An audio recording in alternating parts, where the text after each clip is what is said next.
And with Coach Spinks at Eastern Guilford, the Wildcats' big win over Southwest Guilford, 77-76. Trying to remember that score because the score has gone quickly. We will not forget the closest that game was. A tight game, Coach. And no matter what that final score was, it was great to win by one, but that was a good victory for your team. Yeah. The kids played well together, and I'm proud of them. They kept on fighting, and to beat this kind of team today, hopefully will give them a lot of confidence going to the second half of the year.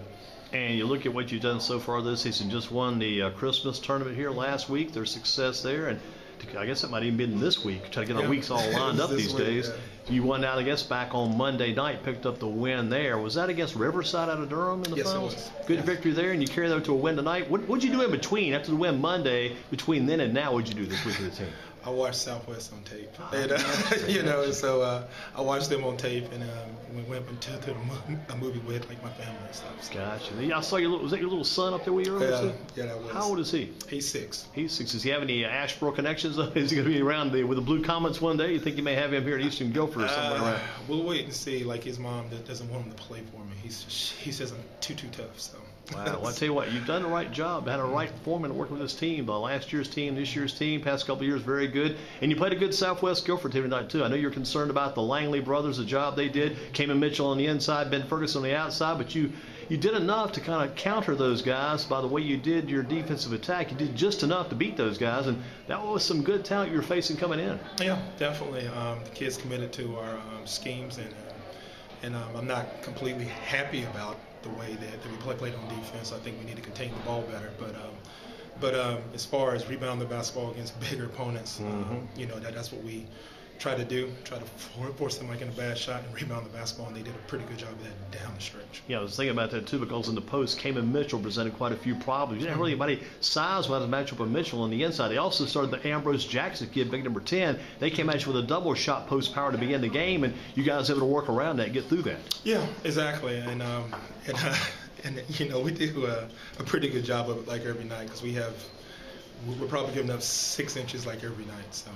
So it's tough at times, but the kids they adjust. Night in and night out. A guy like Kyrie Lundy does a good. Lundy on the inside, he's got the strength. He helps out a lot. He hadn't got the size like you say, but he's got the will, he's got the power, he's got the battle, and the instinctive nature on the inside to compete with those big men. Yeah, that's our all-conference linebacker, and he uses that strength and speed out there on the court with the bigger guys. So. I kind of made a mistake in the first half. I thought he was in foul trouble, and he come to find out he was not. So, but he performed well like in the second half. And boy, Quason Williams able to survive 4 fouls late in the game. He stayed on the floor. You didn't take him out. You left him out, I think, for the duration. Able to get through that. And boy, he is just the kind of player. He's just like a gamer. He's a gamer is what he is. Yeah, and we had a talk with 5 minutes and I think 30 seconds left in the game. I said, okay, your choice. I'm going to trust you on this one. Can you play the rest of the game without picking up a foul?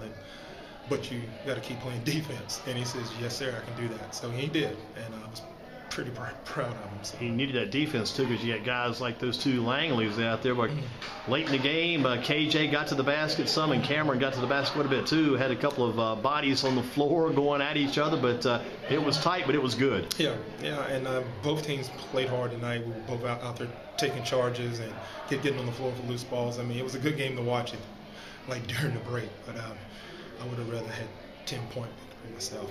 Who do you give the game ball to if you had to split it up tonight? Who do you give the game ball to from your team after the performances you saw from your different players in the Wildcats squad tonight?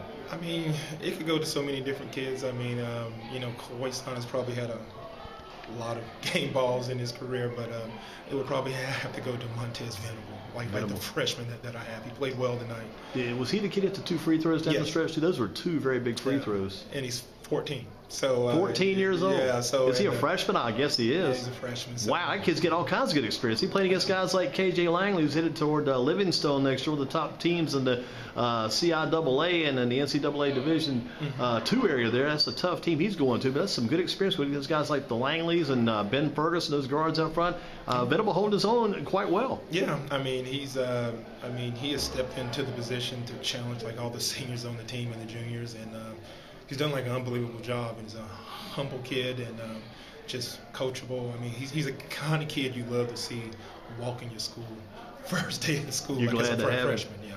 What about the Mid-State 3A Conference matchups? That's next. I mean, you haven't got long to enjoy and appreciate this great victory with Southwest Guilford at 77-76 Eastern Guilford. What about the Mid-State Conference matchups you'll be facing here pretty soon? I mean, we got our rival with Western Element, so we know they're going to be up for us. And then we got Eastern Element. I was going to raise my hand and say, what about Eastern Element? John Lamont and that McCollum kid, those guys down there, all those guys. Yeah, so it's going to be a tough week, and we know that. Finishing up with Rockingham, having to make that drive up there. So, I mean, I'm going to focus on Western first, and then we'll get to Eastern probably about 10 o'clock. Tuesday night, and go there on that one. So, but you know, it's gonna be a tough week. But I'm glad we had the week that we had, so the kids know mentally that they can do it. So, and you also you got to like your chances going to Mid-State 3 this year. You got to like your team's chances. Yeah, you know, I mean, but still, we know we have some tough teams. With Northern is always gonna be good in the end, and Eastern has always been loaded every year. So losing Lamont, I thought they were going to ease up a little bit, but you know, Junior is gone, and we're all like, yay! Everybody in the conference. Then he finds two more just like him. So, so you know, he's done a great job over there with those guys, and you know, so I mean, and McMichael has made an unbelievable turnaround this season. I mean, they're playing well, and Moorhead, we're telling everybody don't sleep on Moorhead. Yeah, don't sleep on Moorhead for sure. And because they had the two kids up there to fight for kids. Gonna be nice. Is this as good as it was back in the old days in Asheboro? You loved your Asheboro Blue Comet days or the Wildcat days. Now it's a different situation. It's usually the coach now, not the player. But is it as good as it was back then? You know, that was a long time ago. Yeah. You know, that was a good 25 years ago. I think. Wow. So you know, what else was longer than that, isn't it? So yeah, I mean, you know, just great memories. Great teammates in a great city back then, and here it's just a new community, and we have a lot of support here. Great school with a great principal and AD that supports us. So you know, that's all you ask for. And I saw too, it's kind of nice too to have some college coaches come watch your game. I saw Coach Wes Miller from UNCG checking your game out tonight. That's good too. Oh yeah, and you know, I mean, like all week long we've had coaches coming up in here to see Khoisan and Trey McLean and those guys. So I mean, so I think we've had about 8 college coaches come through here like in the last 4 days. So. And they're all very interested in Khoisan and Trey. Khoisan's getting some good looks too. Yeah, he definitely is, and it's not just local; it's going on like along the East Coast. So. How tall is he? You know, he says he's 6'1". I see about probably 6 feet tall. He may be 6'1", but the one thing that I love about him, he plays bigger than his size, and he has like an unbelievable body right now. He hit the weight room hard the last 2 years. Very strong. And he put about 20 pounds of mass on him. So a lot of coaches just saying he already's college ready with like his body, and that's what impresses them. So they said it reminded them of a Mateen Cleaves a few years ago. Somebody mentioned that name comparison for Khoisan there. Yeah, with a better jump shot. So yeah, he's got a good jump shot, and he's got a very good. He goes to the basket well. He just never stops attacking that basket, which is a good thing. Exactly. So and you know, and I think everybody kind of they miss his that's part of his game, and that's his mid-range game. So, but you know, he's gifted, but. As I tell him, he can still get better. Got to work hard. Got to get better. You got to get a conference championship. You got to get in the playoffs. You got to go deep in the playoffs. You got to accomplish those things too. Exactly, and those are the goals for the season. So it's good to get these wins, but let's enjoy it today and come back on Monday to work. Let's let you go home, get some rest, get back next week. Thank you, Coach Spinks, as always, for talking to us. Keep up the good work. Congratulations on the win, 77-76 over the Southwest Guilford Cowboys. Continued success, Coach. Thank you so much. I appreciate it.